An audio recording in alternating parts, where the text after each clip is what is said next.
Wrestling on weed. Wrestling on weed. Wrestling on weed. Wrestling on weed. Wrestling on weed. Wrestling on weed. Wrestling on weed. Wrestling on weed. Wrestling on weed. Wrestling on weed. Wrestling on weed. Subscribe today. Otherwise, we're gonna have a problem.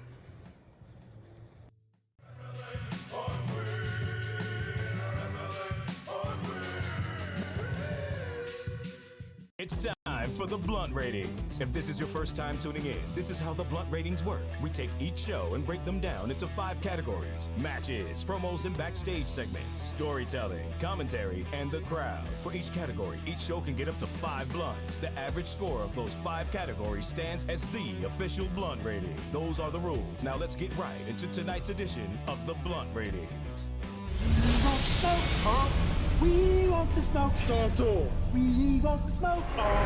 We want the smoke. Come on. All right, what's going on, ladies and gentlemen? It is your boy, Mr. HD, back with another episode of the Blunt Ratings. First of all, I would like to apologize for missing the Blunt Ratings for AEW Dynamite and the news the following day. But life, I'll just say that. We got a lot of things going on in real life, but we are back and we are live right here at Wild Nation. Like the video, subscribe to the channel. When you do end up watching this, I appreciate everybody that shows up live watching the show with us today. You already know what it is. Wild Nation gang gang. Attention, Wild Nation! We're going to talk about Smackdown, an epic, literally an epic episode of Friday Night Smackdown. I mean, I don't even know what else to say. It was an awesome show, to say the least. So we'll start off with the crazy entrance to the show. It was kind of wild because we just saw a car crash in the back. It's like, you know, they're inside, but they're outside. There's car crashes. It's like, is there no one back there monitoring where the cars are going? It just seemed a little weird. But we've seen this spot before in the past. But there was 2 cars completely ruined from crashing into each other. Come stumbling out of one of the cars was Karrion Kross and Scarlett Bordeaux, the beautiful Scarlett, even after getting in a car accident, still hot as fuck. But yeah, her and her man got out the car and they were stumbling around. Nobody really knew what had happened, but then out of nowhere, Drew McIntyre was like, yeah, bitch, it's just getting popping. We just getting started. And he just started beating the shit out of Karrion Kross some more until security came and dragged him away. So we had a real hot start to SmackDown. Good start. I enjoyed it.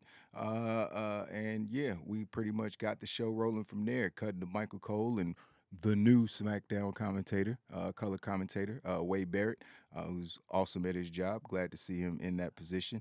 The first match on the card was Kofi Kingston coming out with Xavier Woods, and they were going up against Sami Zayn with Jey Uso. And yeah, this was wild. Kofi and Woods came out. Yeah, I mean, did they whole entrance, whatever. Still super over, super relevant. Still, even to this day, the New Day is still popping. But then we cut to the back, and this is when the show yeah, I mean, it felt like with the entrance with Drew and Karrion, it was gonna be a pretty decent show anyway. But then this first segment, your second segment, I guess, really just launched it into another stratosphere and made the show so much more entertaining. But we cut to the back and we saw Sammy and Solo back there talking because, you know, they boys, they besties at this point. And that's when Jay interrupts, like, yo, what's going on? Jay with his normal mad face, just mad about everything. They arguing. Sammy asked Solo to stay in the back and Jay to accompany him to the ring, but he doesn't want another incident like last week to happen. And that's when Jay kind of snapped, like, yo, it wasn't, you once said you had it. I was just letting you get it. You know what I mean? My fault you lost. You know what I mean? He's like, but then it got funny because Sammy's phone rang and it was the tribal chief, Roman Reigns, on the other end.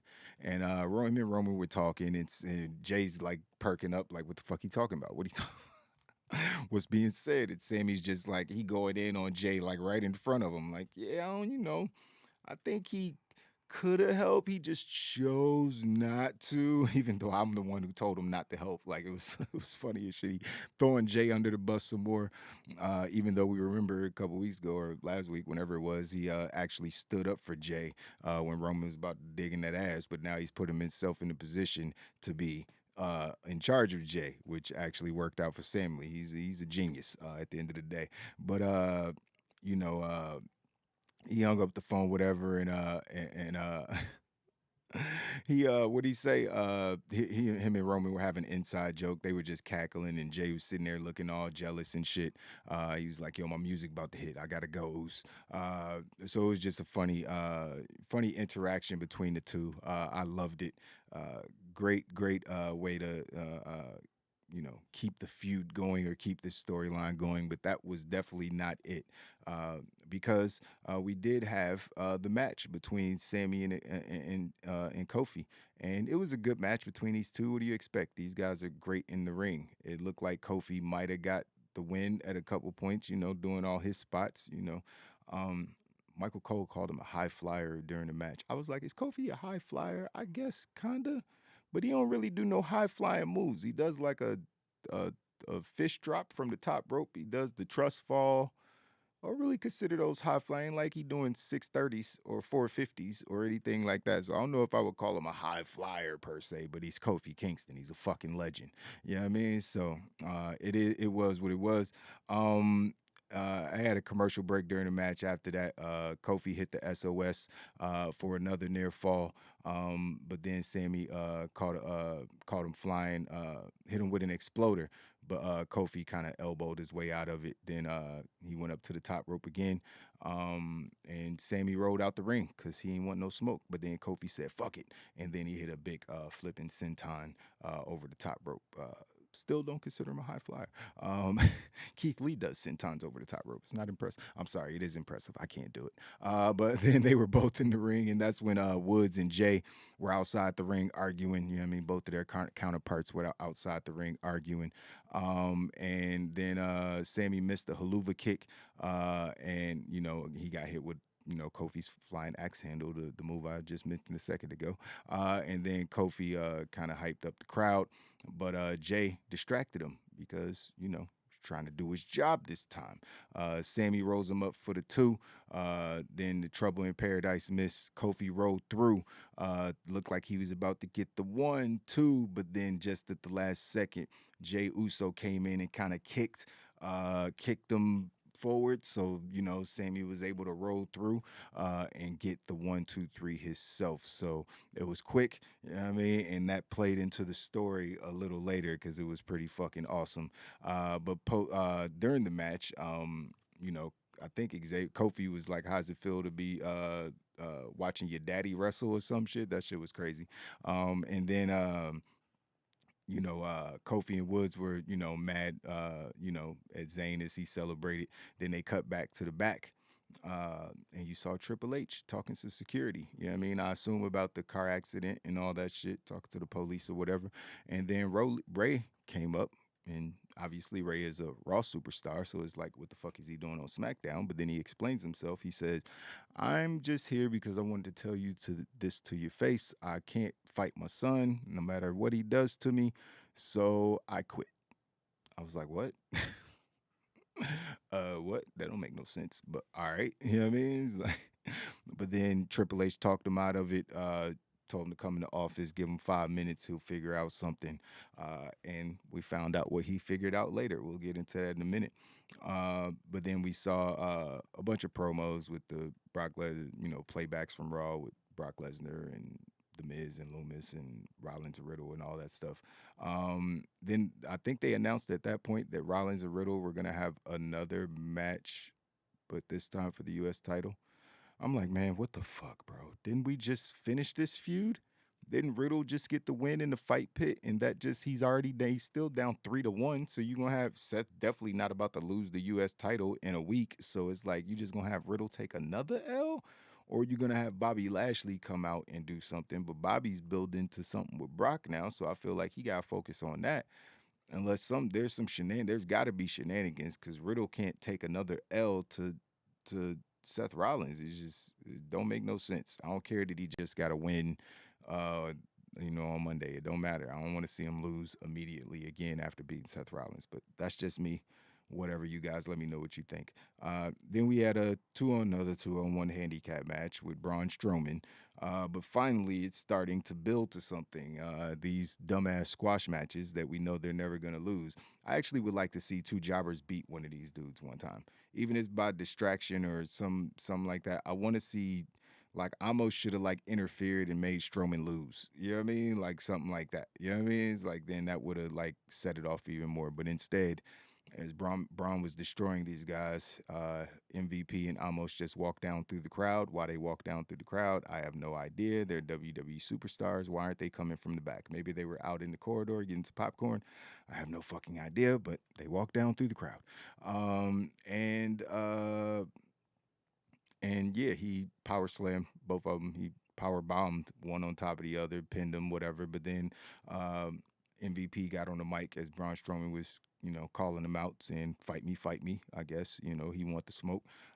And as Amos was about to step over the barricade, like, all right, bitch, I'll fight you right now. MVP was like, nah, bro, nah. Just so you know what I mean? Some giants are meant to stay in the shadows.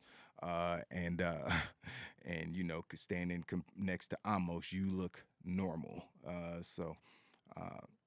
Obviously they're building towards a feud. That's going to happen at Crown Jewel, obviously. This is it. This is either a Crown Jewel or a WrestleMania match, and they've started building too early to get it to WrestleMania, so Crown Jewel it is. I'm actually looking for, this might be the first Amos match I've ever looked forward to in the history of his career.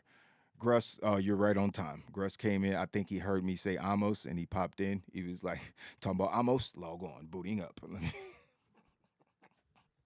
I can sense the Amos hate. No, but not hating on Amos this segment for once. I mean, he didn't have to do any talking, or wrestling, so it was, nothing to hate on. Nothing hating on. He literally didn't do anything. So this was his best segment ever. But I'm actually looking forward to this match. Two giants. You know what I mean? Vince McMahon probably watching the segment like, yeah, big man. I'm like, Jesus Christ, man.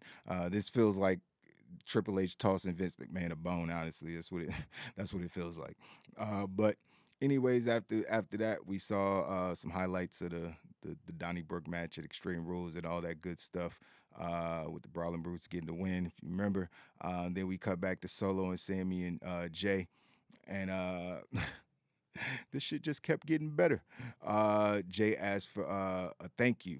He's like, yo, thank you, because Solo's like, yo, I need to take a lesson from you and do it by myself, because he didn't see Jay help Sammy, and Sammy didn't know that, he did that, you know what I mean? So nobody really knew that Jay helped, you know what I mean? Which is a fucking amazing layer to the story, even though they could just play back the tape, like 3-second YouTube clip, like you can see what happened. So I don't know why he don't just hold up his phone like, look. Seems like a really easy fix, Jay, so you might want to start learning how to use some technology. It's like, I don't know. It just seems a little weird to me, but it was still funny. Regardless, nobody knew that he did that. He was like, and Sammy was like, what do you mean thank you? I won that match by myself. And he was like, you got to be kidding me. He was like, Solo, tell me you saw that. And Solo was like, nah, Oos, I ain't see nothing. I was focused on Sammy because I could learn a lot. I've been learning a lot from the Oos.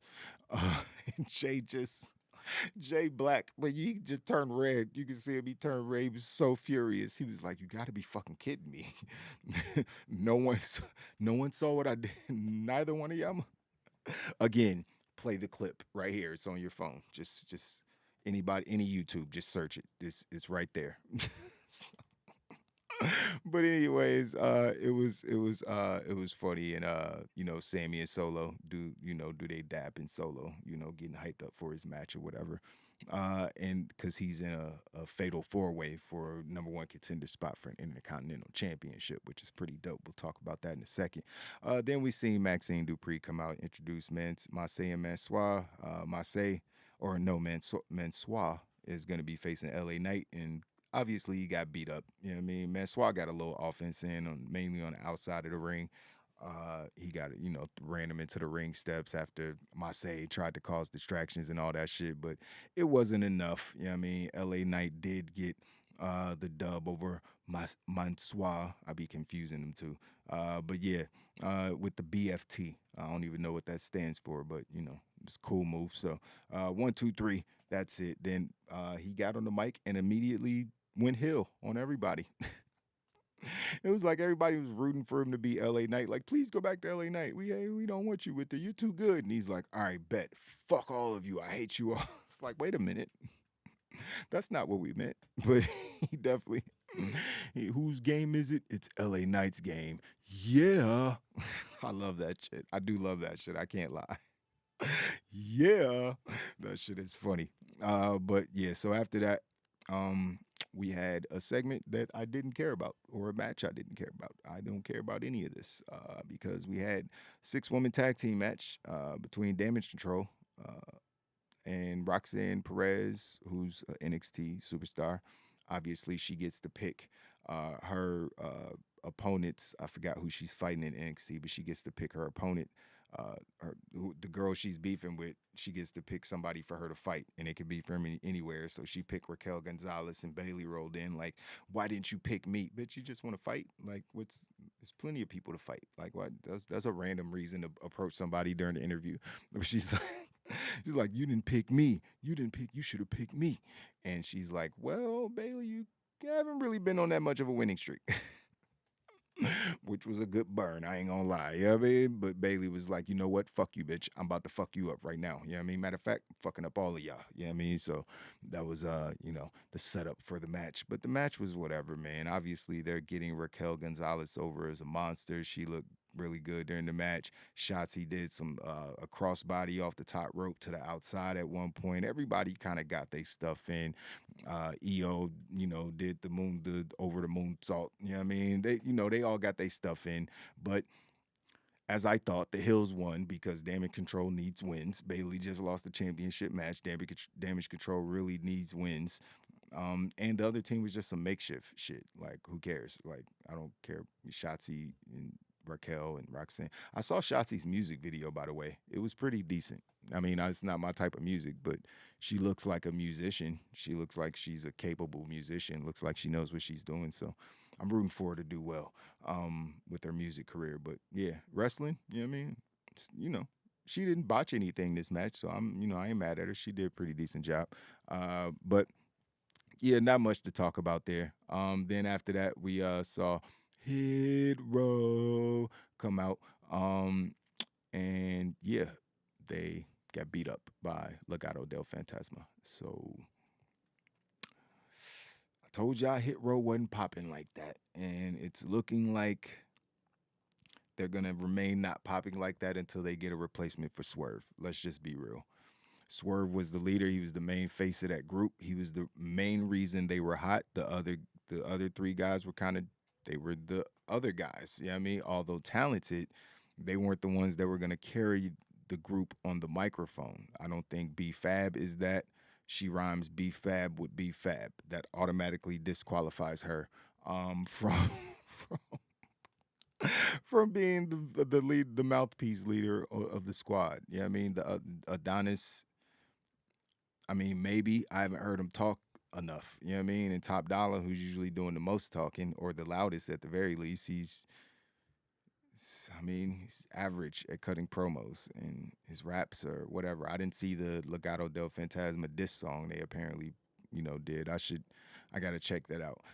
Gruss says they should be heel. Yeah, I agree. They should definitely be heel at some point. They're not going to be heel anytime soon if they're feuding with Legado, but I think sometime soon after that, they need to be heels. I think they'll get over a lot faster as heels. They could do diss records to the crowd, to the other wrestlers. They could try to be Max Caster and Anthony Bowens, even though in the ring, not close. So it's like, they could try to do that gimmick, but then it may look, AEW stolen a bunch of their gimmicks. So does it even matter? It's not like WWE hasn't had rap gimmicks, way before AEW even existed. So I wouldn't I wouldn't mind them doing, the battle rap thing, letting them be the John Cenas of the WWE. You know what I mean? John Cena fuck with the Acclaim. You already know that. So, yeah, I think I agree. They need to turn heel, and they need some edge to them. You know what I mean? Some more edge. No pun intended, Adam. Hero needs to be WWE Death Row. See that, and they should turn him into Suge Knight and stop having him come out in fucking dumbass sleeveless basketball or football jerseys, whatever the hell his gear is. Like, I agree. Maybe he could have that for his ring gear. Just don't let it look like FUBU. Top Dollar look like he's still wearing FUBU. I'll be like, bro, what is that you have on? It's not a basketball jersey. It's not a football. It's somewhere stuck in between.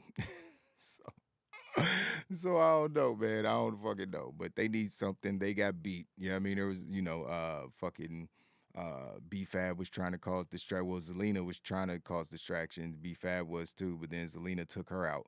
And that's when they ended up getting the win after the ladies disposed of each other.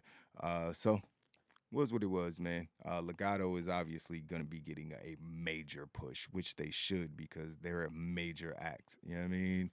Any company or any brand that they'll ever be on, they should be a major act at all time, because all three of them are phenomenal in the ring. And I mean, Zelina Vega ain't bad herself. Yeah, I mean, she's pretty good in the ring herself as far as what she can do. So another win for LDF.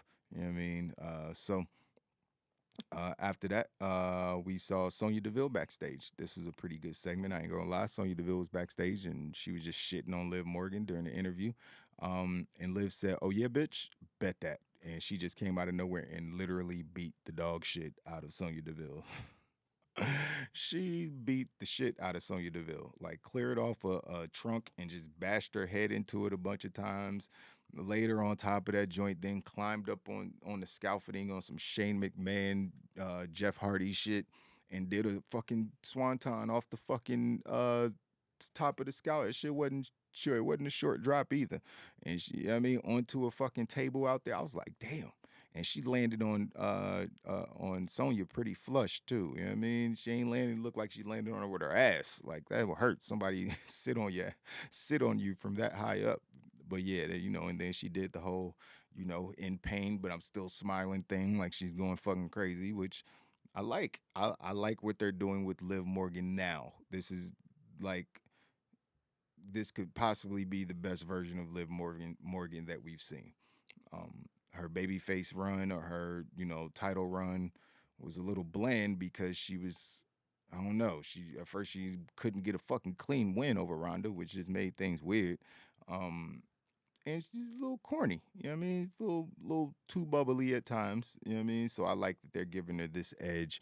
They were trying to do it during the Extreme Rules build, but it just wasn't clicking because everybody knew she was going to lose to Ronda. So it was like, but now she's just kind of in the wind. People don't know if she's joining the Wyatt Six or what the fuck who she's feuding with. She's just fucking people up and looking crazy. So, I like what's going on with Liv. Hopefully, it all pans out at the end of the day. But then we got the fatal four-way match that I spoke of earlier for the number one contendership for the Intercontinental title, held by Gunther. All caps. You know what I mean? No cap, but all caps.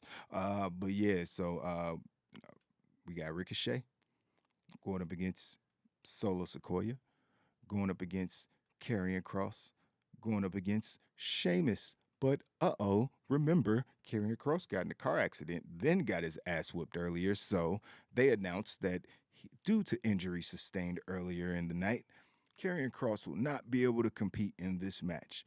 So replacing him will be Rey Mysterio. So Rey Mysterio is officially on SmackDown. He's no longer at Raw. They separated him from his son. It is a great, great, great because that storyline had pretty much petered out, even though it was good. It didn't peter out. It ended at a pretty good point. And I think this is exactly what they need to do, is separate these two, let them feud with other people for a while. Maybe Dom shows up at the Royal Rumble or some other pay-per-view or on some other show and cost his dad a win.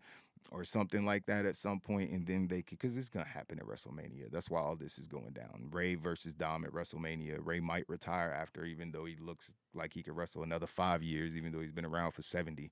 So it's like, I think this was a great idea. You know what I mean? So great match between these guys. Solo looked like a fucking beast during the match. Sheamus and Solo, pretty much beat the shit out of each other. You know what I mean? Like, Solo was Gunther, and Sheamus, that's all he saw was Gunther in front of him. And he had like 26, 27 of the beats on his chest. You know what I mean? He beat the shit out of Solo. Ricochet was doing all his moves. And Ray and Ricochet had a sweet ass finish to this match, because there was a 619 that was caught. He caught the 619 at one point, and it looked like he was going to get out of it.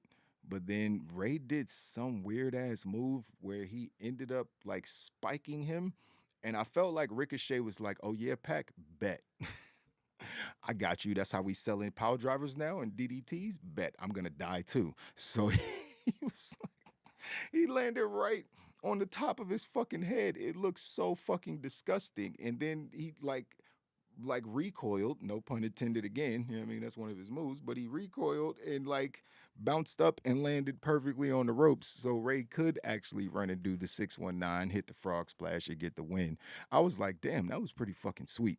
You know what I mean? Sheamus and Solo were outside beating the shit out of each other, so they were kind of out of it. That's why they weren't involved. But yeah, this was pretty awesome. Oh yeah, I should mention that, they were out of it because their boys got involved. Sammy and Jimmy was out there at one point, and fucking the Brawling Brutes was out. They was all brawling outside the ring. So that's why Ray and Ricochet had the ring to themselves for the last couple minutes of the match. But that was I don't know what the fuck that move was, but that shit was fucking sweet. He spiked him right on his head. It was like a Canadian destroyer, but started halfway through. I don't fucking know. It was sweet though. I hope they keep selling neck stuff like that. Just no one hurt themselves, because you're literally landing on the top of your head. One false move and it's night. So we don't want to see that. But Rey Mysterio is the new #1 contender for the Intercontinental Championship. Who's excited about that? Because I'm gonna raise my hand. Like, I don't know how Ray keeps staying so relevant or keeps getting me excited about his feuds. Like, Ray's not the best promo ever. Like, he's obviously one of the greatest of all time inside the ropes, but he's really good at finding the right feud or putting himself in the right position, or whoever's coming up with these things. But Ray versus Gunther is a genius idea. You know what I mean? I don't know who thought it is, but that is the perfect match. The giant versus the little guy. Gunther is going to chop him from one side of the rope, and if they don't do this spot where he just chops him and Ray like flies across the ring 10 feet, like literally just chops him and he just goes flying across the ring. Like, I have to see that spot. Like, how's Ray gonna survive those chops? Like, we saw what he did to Sheamus.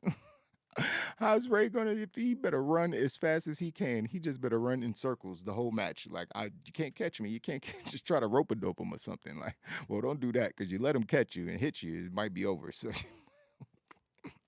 what's up, KGM? What's cracking, my guy? Wild Nation in the building. Attention, Wild Nation! You already know what it is. Gang, we out here. Yeah, man. So that was the perfect finish to the match, or the perfect person to win the match, and it was the perfect finish. The finish was beautiful. So yeah, I enjoyed that, and so far you could probably tell that I really enjoyed this episode of Smackdown, because it was really fucking good. This was a loaded show, and there wasn't much. Even the Maximum El Motto shit was good. Like, I enjoyed damn near everything on this show except for that women's 3-on-3. Like, I could have done without that, but everything else was damn near gold on this show. So after that, we had the best part of the show.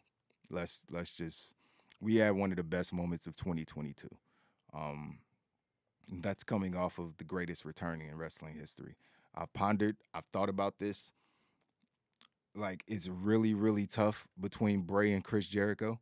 You know what I mean? Triple H, I ain't gonna, because everybody know they coming back. Like, it's like, he once his injury's done, he's coming back. It wasn't like how they came back was cool, but I'm just saying, like, as far as the build and of anticipation and the confusion and the talk and different areas outside of wrestling about what's going on. It's just no one did it better than Chris Jericho twice. You know what I mean? And Bray Wyatt this most recent time. So those are definitely the best returns, and I think that this is probably the best one because they made us work for it. You know what I mean? You had to go search QR codes and figure out shit and all kind of secret, you know what I mean?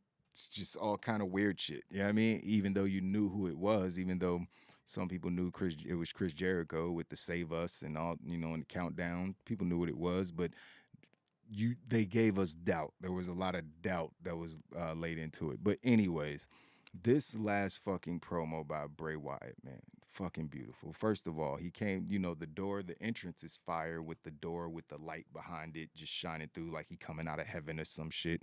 And or the spirit realm, wherever people like Bray Wyatt and their crazy brains reside. But yeah, he came out the door and he was in gym clothes. He's in gym clothes. He's in a cutoff t-shirt and some sweatpants. It looked like, I don't know if they were sweatpants, but he just looked hella regular. Yeah, I mean, it was real regular. He came out with his hair tied up, no mask, no theatrics outside of he had the lantern with him. It wasn't the Bray head lantern, again, just a regular lantern.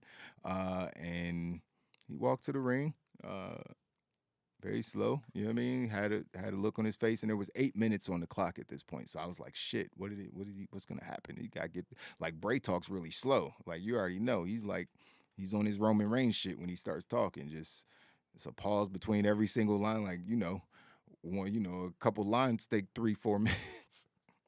So I'm like, damn, they gotta get through this quick. But he got into the ring, man, and he cut one of the most emotional, real promos that I've ever seen. He was like, yo, this is me. This is a side that I don't get to show about myself, and the crowd's going nuts. And, even I'm watching it. I posted my reaction on Instagram. If you haven't seen it, go check us out, Wrestling on Weed on Instagram. But even I was just like, yo, this is beautiful. This is exactly what they should have done. This is exactly what they should have done in this moment. This is perfect. So he came out, and he just started talking to the crowd. And he first expressed his gratefulness. He told a story about how, a fan came up to him and told him that, Bray doing his thing and entertaining him saved his life when he was going through similar things that Bray has been recently going through, losing 2 friends, 2 people that are close to him, and different things like that. And he said, you know what? He feels the same way about us, the WWE universe, and people who are massive fans of Bray Wyatt and been clamoring for his return. He said that he was trying to hide out and, he was depressed and trying to, stay away from it. He wanted to quit everything. And, I swear, man, that shit was touching my soul, bro, because I felt every word that man said. It was like, damn, bro, are you in my life? Are you watching me right now? I told y'all at the beginning of the show how life is the reason that I missed the Dynamite blunt ratings, but just over the course of the last couple of years, I've lost 2 younger cousins to drug addiction, like 25, 26-year-old 2 cousins that I grew up with, that I helped raise. You know what I mean? So and that's not all. You know what I mean? It's like I've lost my grandmother. I've lost, so many different people. And it's just like, I felt this shit, you know what I mean? To the point this man was like, someone in the crowd was like, I love you, Bray. And he was like, I love you too. It was like he had already broken character. He was like, he broke it again. It was just breaking the 4th wall, then the 5th wall. He was just like, I love you too, man. And I posted on my Instagram. I was like, where did he get that from? Because I've heard that before. I love you too, man. The way he said it, and I figured it out. Because you know how I figured it out? Because I used the fucking skit from that movie on my album, and I hear it all the time. Well, when I listen to my music, I hear it. So I'm like, where did he get that from? He got it from Cedric the Entertainer on Be Cool. That's who he's talking like. If you go watch the movie with The Rock, one of Rock's first movies where he played the gay guy, he was fucking hilarious in that movie, by the way. I think that movie is what solidified Rock in Hollywood for multiple reasons, but showing his acting chops in that movie and being able to play that character really, got him through in Hollywood. There was a scene in that movie Be Cool where Cedric the Entertainer was talking to this racist dude. He wasn't, I think he was like Russian, I don't know, but he was a racist dude, and he said, "Be cool, nigga," and called him the N-word. And then he went on this whole fucking speech. He pulled out a fucking big ass Ruger and went on this long speech about how they don't appreciate the things that we built and the infrastructure we've helped put in place and all. He's like, and he was like, "You should be saying thank you, man." I swear, if you go, it's the exact same way that he said it in that movie is how Bray said it in this promo. "Thank you, man."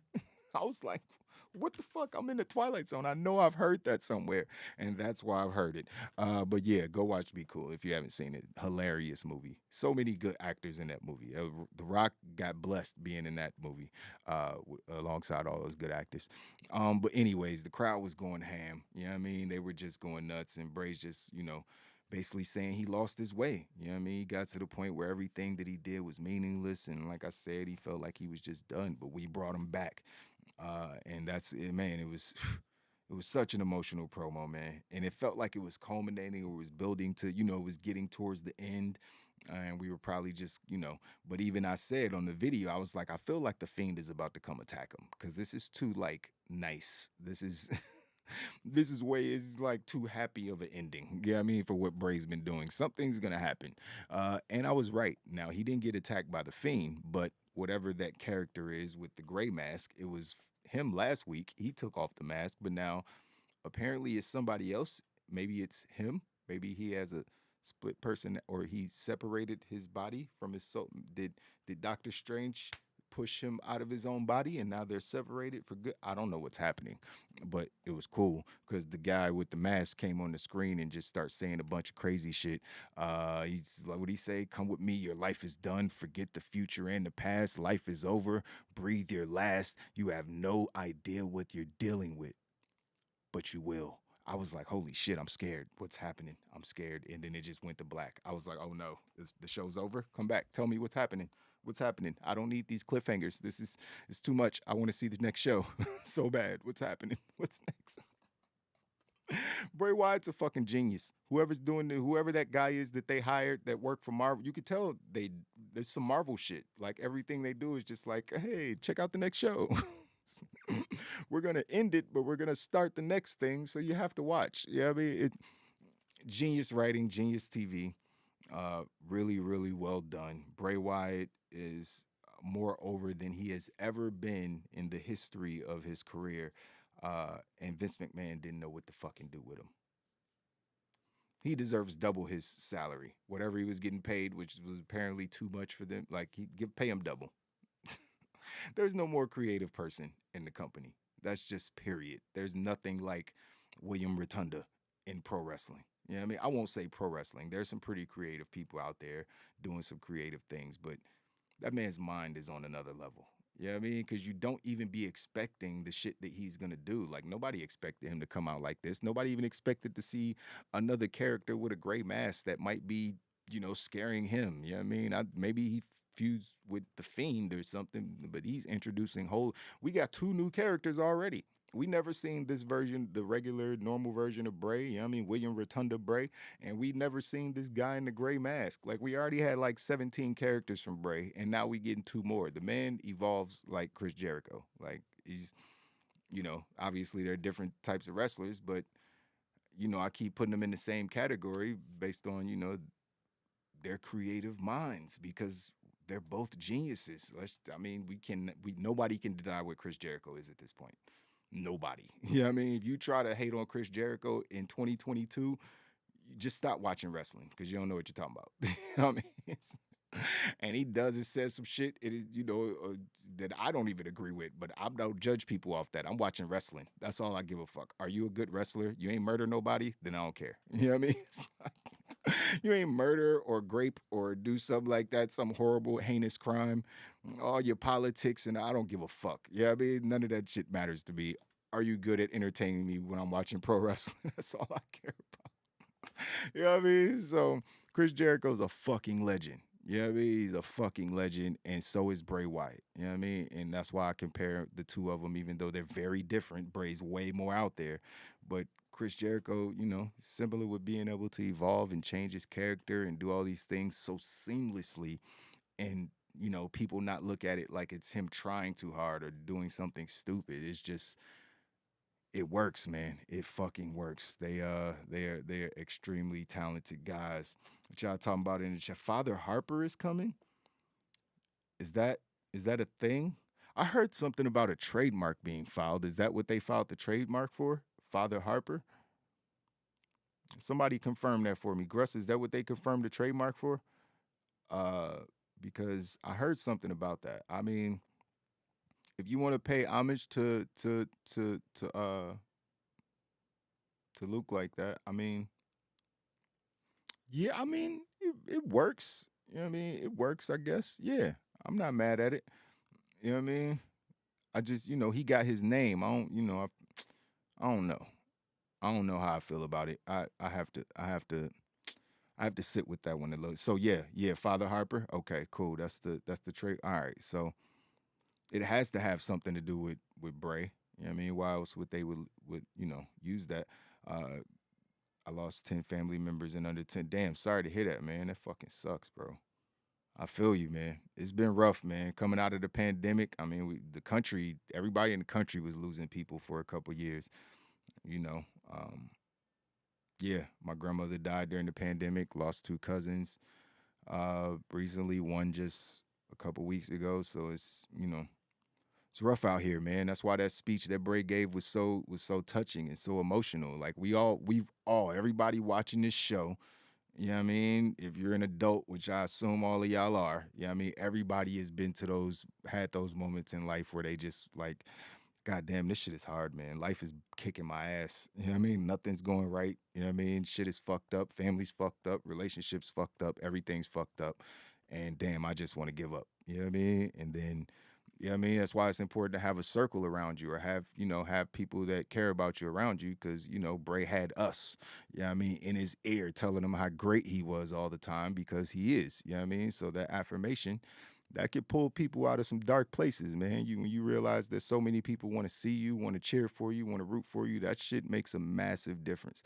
So, you know, it's good to have friends and family, you know, in your corner that are like us to Bray, you know what I mean? Because everybody's not a celebrity. Everybody's not going to have millions of fans, you know what I mean? Sending them tweets and all that shit. You just going to have the people that you know in your town and your family and your friends, you know what I mean? That's why it's important to keep those relationships tight, man.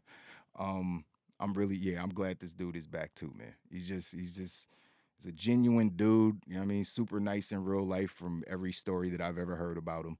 You know what I mean? He's just, you know, I'm almost glad that he got to go away for 2 years. I know he was going through some stuff, but I'm glad that he was able to get this moment, because The Fiend had just been destroyed by WWE and Vince McMahon and Bruce Pritchard and all their dumbass fucking antics. So it was good that they kind of did the reset and then just bring him back as The Fiend and carried on with what they were doing already. There's just like a refresh, but still, you know, keeping everything intact from before, but it still feels like a refresh. It was a really good episode. It was a really, really, really, really, really good way to end this show. And while I'm on the topic of great promos, I know I missed the Dynamite review, guys. Again, apologies for that. Life. If you guys only knew all the shit I was dealing with, you'd be 1,000% shocked that I'm here right now. Let me just tell you, I'm here because I understand how YouTube works, and if I take 2 weeks off from the show, no one might ever come back. Gruss and KGM would be here for sure. You know what I mean? I'm brothers. You know what I mean? I need to just start letting them host the show when I'm not around. But they always gonna be locked in. But the algorithm would bury us. You know what I mean? And we're just now starting to grow as a channel, so taking all that time off isn't the smartest idea. So I'm here, you know what I mean, doing the reviews, you know what I mean, because, you know, I got guys like you know what I mean, guys and gals when they're in here, the 2% of women that do watch this show, you know what I mean, I got y'all in here, you know what I mean, always wanting to watch, so I got to be here, you know what I mean, for y'all. And the Raiders have a bye week, so you know what that means? We can't lose, so it's going to be a good week, you know what I mean, no Raiders lost this week, That's exactly, KG. Exactly. You are reading my mind. They can't lose if they don't play. So my week ain't gonna be fucked up. So tomorrow I can just manage my fantasy football teams in peace without playing against Devontae Adams or somebody on the other team and having to root for my fantasy team or root for the Raiders and my fantasy team at the same. It's always a conundrum, man. Shit. But yeah, Jags need a win. Jags will get back on track. Who are they playing? Aren't they? They got a good matchup though. I think the Jags are playing. Who are they playing? The Jets or somebody? No, the Jets play the Packers. I think. I don't know, but I think they got a pretty decent matchup this week. They should come out a win. They need to put James Robinson back in the game and stop letting ETN take all the carries. That's what I'm mad about because I got James Robinson on all my fantasy teams. So, he's looking real sweet at the beginning of the season, then kind of just fell off. But speaking of promos, like I was saying, sorry about that. The promos that were cut on Dynamite this past Wednesday, there was 2. Hangman Page's promo was awesome. You know, the I'm a man line was a little cringe. You know what I mean? It sounded like the college football coach. I'm 40 and I'm a man, damn it. Something like that. The Colts, yeah, they got a good matchup, man. They'll be fine. But yeah, you know, he cut an amazing promo on Moxley. Shoulder bumped him on his way out the ring after talking a bunch of shit. You know, he's still going to lose, but it was a great promo. But MJF's promo, bro, on fucking Dynamite was just another example of why this man is a fucking legend. At 26 years old, 25, 26, however old he is, man, get that man some more money.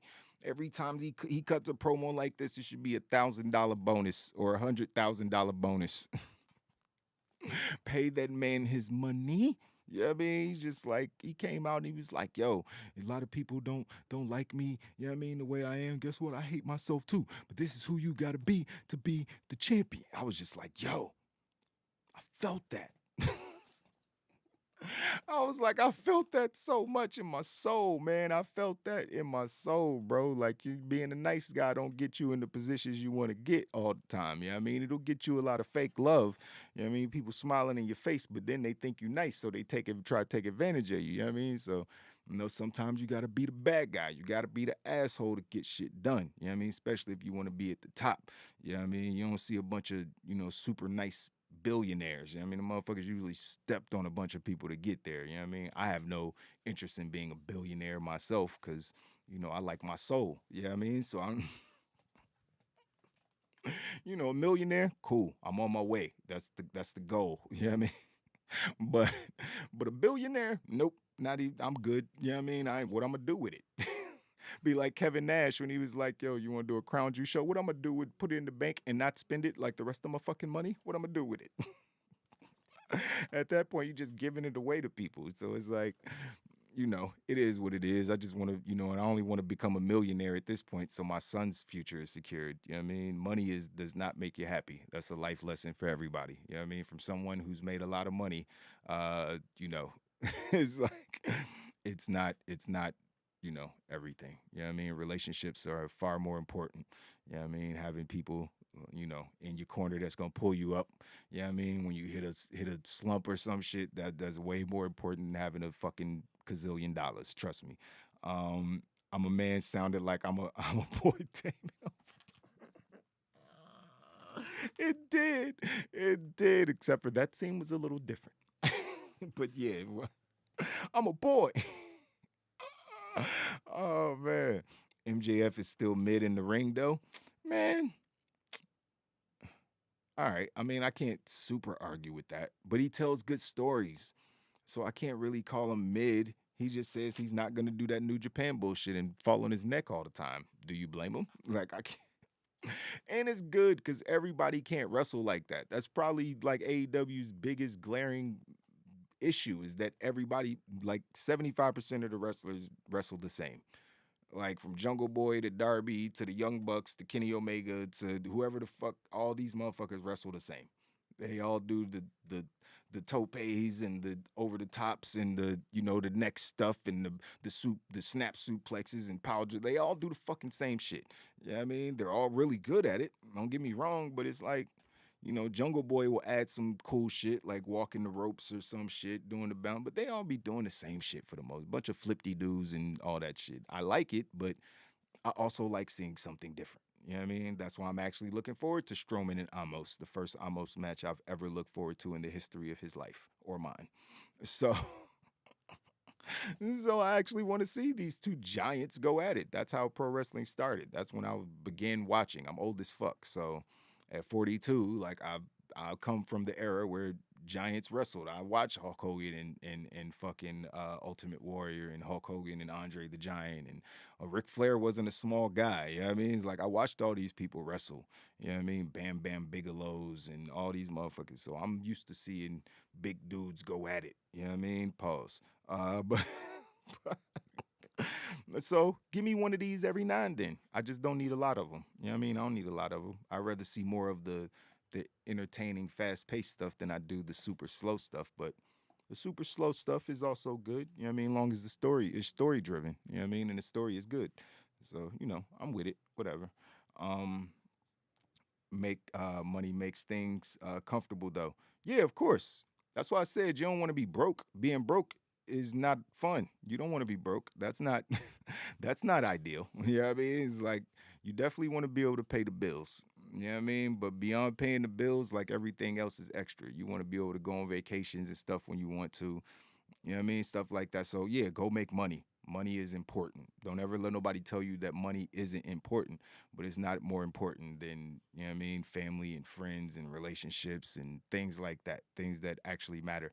Because ain't nobody going to, you know what I mean, talk about how much money you had when you die. You know what I mean? They're going to talk about what type of person you was and all that different shit. So, you know.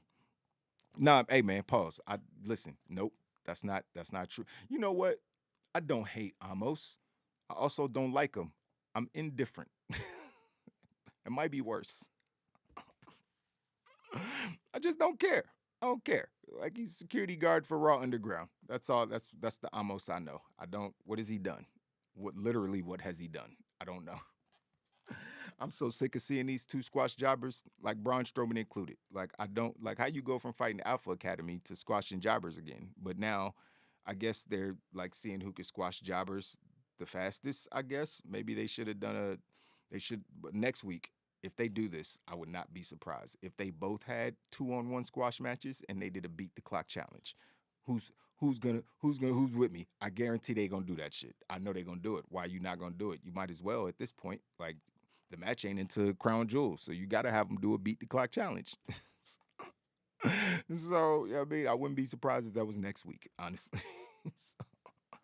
So that was it. Let me give you guys these blunt ratings for Friday Night SmackDown. Promos and backstage segments, which I think it got. Which I think promos and backstage segments got.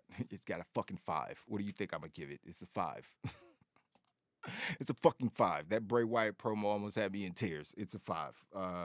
Matches, I gave the matches 3.25, 3.25. You know what I mean? It's like the best match was the last match. You know what I mean? Between, the Fatal 4-Way. Kofi and Sammy was pretty good. You know what I mean? Standard Kofi-Sammy match, I would say. Hit Row and Legato, I mean, it was a match. It didn't really do it for me. The 3-on-3 between the ladies didn't do it for me. LA Knight beating up Mansoor, it happened. It was more story-driven. So, the matches where it was nothing like to write home about as far as the wrestling. But everything else on the show was phenomenal. So 3.25 for matches. Storytelling, I gave 4.5 blunts. Obviously, the shit with Bray, LA Knight turning back into LA Knight. The Sami Zayn and Jey Uso shit is legendary. Like, the stories that are being told are borderline genius right now on SmackDown. The show is really good. Let's just call it what it is. Both shows are really good. Raw is really good, and SmackDown it's fucking crazy how WWE flipped everything on its head so fast. Even in the short time that Triple H has been there, was like really good with all the returns and rehiring of people. Then it was like, all right, it's petering off. Damage control isn't that good. What are we doing with a couple of these things? And then it's like, bam, here it is. We got it. We're back. Sorry, we slumped for a couple weeks, but we back. So it's awesome, man, to see them doing such a great job with the show. Commentary I gave them a 4. Love hearing Stu Bennett. Wade Barrett on commentary. Really good hearing his voice. He's great at his job. He's obviously the heel commentator, cheesing up for the heels unnecessarily at times, how he should. And then the crowd was crazy all night. Even for Damage Control in the women's match, the crowd was kind of they weren't sitting on their hands. You know what I mean? But for everything else, they were pretty much going crazy for, especially the Bray stuff. The Bray stuff, they were losing their minds for. But they love Sheamus. You know, they love Sammy. So it's a lot of stuff on this show that people can really, really get into. So, you know, the crowd was great, man. So the show got a 4.35 over 4.25 overall. Gold Blunt. What do you expect? Like, it's a great show. Raw's on a roll, SmackDown's on a roll. AEW Dynamite was really good. Damn, we got 3 phenomenal wrestling shows. I didn't watch Rampage, but I heard Rampage was good. Rampage had Jon Moxley wrestling on it. That's okay. Trying to get me to watch the show. I see you, Tony. I might have to tune in again at some point. You know what I mean? You keep putting Moxley on the bill and shit like that. I might have to show up. You know what I mean? But yeah, so you know, wrestling is great right now, man. Let's just call it what it is. It was great. We had to get through the pandemic era, which Roman Reigns, Asuka, and Bayley basically saved us from. You know what I mean? Like, got us through that shit. Those 3 alone. There wasn't even nothing on AEW that was as good as those 3 people in WWE during the pandemic. Asuka, Bayley, and Roman Reigns and Jey Uso. So 4 people, I guess, they held us through the pandemic era, gave us something to be invested in. And, you know, AEW kind of just starting. So, you know, getting their feet under them. Obviously, it sucks to start your company and then have to immediately take off 2 years from having a crowd. You know what I mean? So, you know, kind of sucks, you know what I mean? But, you know, they held it down, obviously doing some amazing shit during that time as well. So, but then post-pandemic, you know, everything that's been going on is, you know, Vince being removed from WWE just kind of opened the door for everything to get better, even AEW. AEW's, despite all the bullshit that they're dealing with backstage, are still coming up with phenomenal wrestling programming. It's all over the place.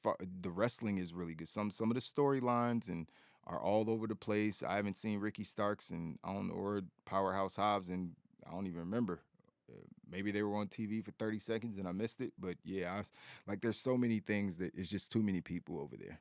Like, how you gonna put Bandito and all these people? Apparently Andrade's officially suspended or just sent home for however long because he got a long ass contract. It's like 4 or 5 years. And I don't know how you gonna sit at home that long, but yeah, apparently he's in trouble because they sold private parties contracts to somebody else and you know, all that bullshit. So it's like, we're getting some good wrestling. Yeah, I mean, WWE is on 10 right now. AEW's like on an 8.5. You know what I mean? I wouldn't say it. Well, I'm gonna give just Bray Wyatt, man. WWE's on a 10 right now. Jey Uso and Sami Zayn, Roman Reigns, all these different things that are happening. Obviously, Bray Wyatt, all the returns we're getting. You know what I mean? Viking Raiders coming back with Sarah Logan, their promo, their little segment. I ain't talk about that, but that shit was dope. You know, everything is panning out for WWE and AEW. I hope AEW can figure out their backstage drama and Tony can get some control of what's going on back there. You know, with the help of, you know, new leadership, people in leadership roles like Jon Moxley and Chris Jericho and Bryan Danielson. Make those guys EVPs. Get the fucking Young Bucks out of there. Like, they young millennial goofballs. You know what I mean? Like, they shouldn't be running a company. Let them go do the video game stuff and then be in the elite. I know the company wouldn't exist without them, but the company really wouldn't exist without Cody Rhodes. It was all his idea. So he's not even there anymore. So fuck that shit. They don't need to be EVPs. Like, you could pay them the same, but they don't need to be EVPs. You know what I mean? Make the people who are, you know, trained and qualified for that job the EVPs, not some wrestlers. It's just, I'd rather see Tony Schiavone be an EVP or fucking Jim Ross or some shit. Like, not the Young Bucks and Kenny Omega. You know what I mean? So it is what it is. Jade Cargill was on Trick Daddy YouTube show. Really? Was she? Jade Cargill returned on Rampage. Did she get her belt back? I love Nyla Rose, pause. Because Nyla Rose is awesome.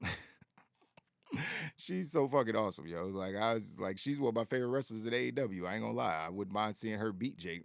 If you're gonna have somebody beat Jade Cargill, it should be Nyla Rose. Who else is gonna do it? Nyla Rose or Jamie Hayter? It's the only two. Maybe Willow Nightingale, but no. You know what I mean? No, thank you. But Nyla Rose or Jamie Hayter, I would take either of those two beat Jade for the title so she can go fight for the main women's title because that's the one she should have. But yeah, the Ring of Honor 6-man tag title was on Rampage. Fuck. Was it 6-man tag titles? Wait a minute. There's 6 belts? The way you worded it makes it sound like it was a 6-on-6 match. That's what it sounds like. I know that wasn't the case. Who fought for those? I don't know who. 6-man tag titles? I don't even know what that is. Ring of Honor doesn't get watched because they don't have a show. The only reason I know, I probably would have forgot about Ring of Honor if it wasn't for Tony Khan. Yeah, I'd be buying him and forcing it down our throat on half of his AEW programming. Fuck. I'm tired of Ring. Yes, me too, KGM, me too. It needs to stop. Nyla Rose has always been top tier. That's a fact. I don't know how she isn't like champion again. I know she was champion at one point early on, but she definitely needs to be back in the title picture. I guess she is. She's walking around with somebody's belt. And so, yeah, Nyla Rose has definitely always been top tier. She's one of the best promos, if not the best promo in the women's division. Like, let's just call it what it is. Like, she talks the best shit out of everybody. Like, her and Britt Baker, I would definitely put Britt Baker up there. She's good at cutting promos, but all her promos are starting to sound the same. Like, Nyla Rose come out and says some funny shit, like, all the time. Like, she's hilarious. So, I like entertainment from my wrestlers. You know what I mean? I like sports entertainment and wrestling. You know what I mean? So you could be a fan of both. And Nyla Rose is both. Because she can wrestle in the ring, got skills in the ring, and she's good on mic. So I don't know, she should be. But there's a lot of people that should be appearing more on TV. You know what I mean? It's like Wardlow's on sporadically. Brian Cage just came back. I guess they got tired of him complaining on Twitter, him and his girl. It's like, I don't think we ever going to see Lance Archer again. His contract's going to run out. He might end up in WWE at some point, which would be fucking awesome. You know what I mean? Honestly. Especially if the forbidden doors are going to be cracked open and we're going to have New Japan and WWE working together, since AEW is about to be working with All Japan, I think, or one of the other companies over there. It's getting a little weird, so we'll see what happens. 11 different people showed up on Dynamite with at least one belt. Yeah, bro. That was out of control. There was, like, when did Hikaru Shida get 2 belts? When did she get 2 belts? They weren't even, none of them from where, I don't even remember what they were for or why she, like, what the fuck? When I saw that, I was like, what? Why is she carrying out belts that no one knows what like, Tony Khan doesn't see how that's a problem, how it makes the AEW championships basically look like they mean nothing. The only belt in the company that feels like it means something is the World Championship, and that's because of who's holding it. The rest of the belts don't feel like they really mean shit. Like the fucking TNT title and the All Atlantic title could just be the same thing. Neither one of them get good feuds or storylines. They just get matches. Yeah, I mean, random matches. Like, I mean, TBS title has a story because Jade hasn't really lost. You know what I mean? So I guess that's her story. She's the female Goldberg, but it's still bland. You know what I mean? It's over. Like, nobody should beat her. Like, she doesn't look beatable unless you go let Nyla do it. So I don't fucking know. It's kind of wrong for me. Shout out to our new sub, Isaiah Anthony Brown. Thanks for joining Wild Nation, my guy. Appreciate you for tuning in, locking in with us. We here all the time. Lock in. Isaiah, newcomer to the chat, said, hi, how's it going? Unfortunately, I'm currently watching this on my phone in the hospital after I got hurt extremely bad, but overall, how's it going? I'm new to the channel. Like I said, man, welcome to the channel, and I am sorry to hear that you got hurt extremely bad, man. I won't get into your business and ask how. Obviously, you would have disclosed that if you wanted to, but, you know what I mean? I hope you get well soon. The hospital sucks, you know what I mean? Nobody ever wants to be there. You know what I mean? It's like every time I go to the hospital for a physical injury, I feel like I'm going to get sick from the air, and then I'm going to be double sick. So, get well soon, Isaiah. And thanks for locking in on why you're in the hospital in pain, my guy. Hey, man. salute to you, my guy. You know what I mean? So, yeah, enjoy the hospital drugs. Yeah. Facts. They hit hard. They hit hard. Don't get addicted to them, though. That's a problem. I've seen it happen, Brett Favre. But anyways, speaking of terrible people, Brett Favre is the worst person on the planet Earth. That's a whole nother. I need to do a sports show so I can rant about sports things, other sports. This is a sports show, technically. I need to talk about real sports. That's fucked up. I love wrestling. It's a real sport. But you know what I mean. So yeah, man. Get well soon, man. You was going to the store to buy food and drinks, and when all of a sudden one of the employees in the store started attacking me for damn. Well, that's crazy. That sounds like some TMZ or World Star shit. I hope I don't see it on a video of that anytime soon. Hopefully no one recorded that. I'm sorry to hear that, man. That fucking sucks. God damn. I hope somebody beat their ass eventually. That's, what goes around comes around. So hopefully they got locked up for that bullshit. First and foremost, you know what I mean? Arrest that man. Nah, but get well soon, man. That fucking sucks, man. People suck. Layla, what do you think about them selling Jeffrey Dahmer Halloween costumes? I think that is classless. Obviously, that's people go too far. I mean, it's the same. What do I think of the MJF? I'm a devil worshiper t-shirt. Too far. There's some things that are just too far. Some things I just will never support. You know what I mean? Team God over here all day. You know what I mean? So I can't. You'll never catch me wearing a shirt that says I'm a devil worshiper. Like this, the Fiend's character is devilish enough for me. That's as far as I'm going. Like I can't. It's like, some stuff I just can't get with, man, and that's one of them. Wearing a serial killer hollow. I mean, he's a real person. That's the problem. He's a real. He actually murdered people. So walking around in that, nope. It's like somebody walking around in the KKK costume for Halloween. How would I feel about it? Do you need to ask me? You know what I mean? It's like, the man feasted on black people, like literally. I'm not. So I can't really sit up here and be like, yeah, that's a good idea. You know what I mean? That makes everyone comfortable. No, it's fucking weird. It's weird. And if you buy one of those and wear it, you should be checked into. The FBI should be asking questions and digging into your search history immediately. That's all I'm going to say about that. It's like somebody dressing up as a famous child molester. It's like, why would you do that? That's No.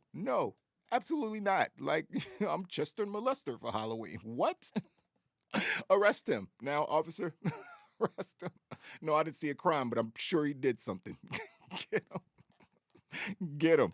So, yeah, man, that's weird, man. I hope I don't see nobody wearing that shit. I didn't even know that was a thing, honestly. That's really fucking creepy. I don't know who I'm going to be for Halloween. My son's going to be with me, so obviously we're going to be dressing up, knocking on doors, you know what I mean, for his first little trick-or-treating session. We're going to go out on Sunday, I think. We might go out on Monday, because Halloween is on Monday, but we might go out on Sunday. It depends on when everybody else is trick-or-treating. But, yeah, so, I'm looking forward to the holidays. Like my first holiday season where my son can like move around and see stuff and enjoy his gifts. Like he was like 5 months or so. It's like 8 or 9 months, so he ain't know what the fuck we was giving him. But this year he gonna know I just got him a little Spider-Man action figure yesterday. He's lit off of that one. So yeah, man, looking forward to the holidays. Plus, like I was talking about all the family and stuff, a while ago, like, it's the best time to be around family. I'm about to take my son to see his great uncle right after the show. I'm about to do my training session right after the show. Then we going to do that. I'm gonna be Cobra Kai. That's not a bad idea. That's actually not a bad idea though. But I think I'm gonna be Stone Cold Steve Austin for Halloween. I think that's the play for me. I think I'm gonna just shave my beard, go with the goatee. You know what I mean? Obviously got I got the gear already, you know what I mean? Got the whole fit, you know what I mean? So I think I might be Stone Cold for Halloween. And I don't know who I'm gonna dress my son up as, you know what I mean? So we'll see. I'll figure it out. I might get a Stone Cold mask. I might just get the mask and walk. Them masks be hot. Fucking rubber masks. Them shits be sweating. I sweat too much for that shit. I mean, be dying inside those masks, man. Fucking face stinking and shit. I ain't got time for that. You bought my dog a Halloween costume. It's only going to be good for one picture before you take. Oh, that's facts. I've already done that. It don't last. It don't last. The costumes don't last. You buy them. As soon as they get a hold of any piece of it, they gonna rip it off or tear it up. And you better not like take it off and leave it sitting around or let them find it first. It's gonna be destroyed. Do whiteface? No, I'm gonna just look like Danhausen. That's not even. I would have to like do peach face for it to actually. White people aren't actually the color white. Just like black people aren't actually the color black. You know what's black? My hoodie, my beard. See how my skin is brown? Painting my face white gonna make me look like Casper the Friendly Ghost. So like blackface is still offensive, but it's not like I'll be looking at it like that's not what we look like though. So I mean, maybe in some parts of Africa where the sun is always out, you know, I've definitely seen people that are dark as fuck. You know what I mean? Beautiful, glistening chocolate. I can't even call it chocolate, like charcoal skin, glistening. I've seen models that look absolutely gorgeous. So yeah, they do it. But I'll be looking like, man, I'm brown as shit, bro. Oh man, I might paint my face peach though. We might do that. That's too much, still too much sweat, man. I just too much stuff on my face. I like my skin. I'm already trying to make sure that I don't look my age. You know what I mean? It's like I'm getting old, man. I can't just be messing up my skin and putting on makeup. I'm not a makeup guy. Put on some fake muscles and be Bobby Lat. Fake muscles. Do I need to, you know, you see that gun through the shirt? Like that's Bobby, man, me standing next to Bobby Lashley, bro, it ain't no difference. I don't know if maybe it's because I got the sweatshirt on right now. You can't tell. You know what I mean? It's the same thing, bro. You know what I mean? Know what you talking about. Wear green must, yo, stop it. I'm done. That was a glitch that had nothing to do with me. Can y'all please forget that? That had nothing to do with me. Mustache was green on my 2K character because of a glitch. I checked multiple times and it wouldn't fucking change until I made a new character. So don't blame me for the guy with the green mustache. He was still fly as shit and whooping people's asses. Actually, I was getting fucked up online and then I got bored and stopped playing. But the green stash was funny. It was funny as shit. I might have to pull that game back out. I honestly haven't played a video game in about 2 months. I mean, everything I've been dealing with in real life, plus being a single dad, obviously ain't, ideal to be playing video games. You know what I mean? When my son is awake, I be trying to give him my undivided attention. And when he sleep, I be trying not to wake him up. So playing video games, plus I just ain't got time, man. I got 3 businesses to run and a YouTube channel. So it's like I got multiple YouTube channels. This is the only one I'm really active on. But yeah, so it's a lot going on, man. Video games aren't a priority right now, which sucks because I love playing video games. I'm a gamer at heart. I love playing video games, but I just don't have time for it. Did I see the GTA 6 leaks? I didn't see them. I heard about them. I didn't want to spoil nothing for myself. Like, I just don't, I'm not big on leaks. Like, I don't be trying to see movie leaks or spoilers before I see it. I don't like that shit. Like, wrestling stuff, yeah, because I cover it. You know what I mean? But, yeah, outside of wrestling, I don't really. Even with wrestling, though, if it's like a big spoiler, like a match spoiler, you don't really get that too often because everything's live. So, But when I miss a show or something, if I really want to see the match, I'll avoid the internet and stuff like that until I see it. So, not big on spoilers. Rumor has it that Fiona hasn't been back to Shrek after. I mean, how you think I got the green mustache? I'm just sitting. Okay, that's it. Okay, I'm done. That is it for the show. That is. We have jumped the shark. We have.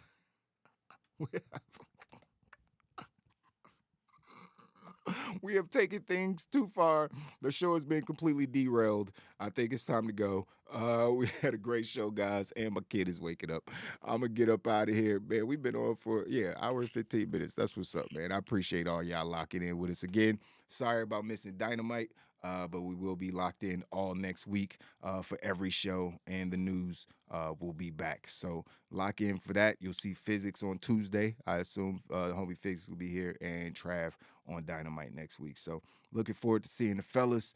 And yeah, looking forward to seeing you guys, man. You already know what it is. Isaiah Anthony Brown, thanks for joining Wild Nation once again, man. Please get well soon. You know what I mean? Sucks that you got injured. Please get well soon. KGM Grush, you already know what it is. Wild Nation gang, gang. Until the next one, deuces.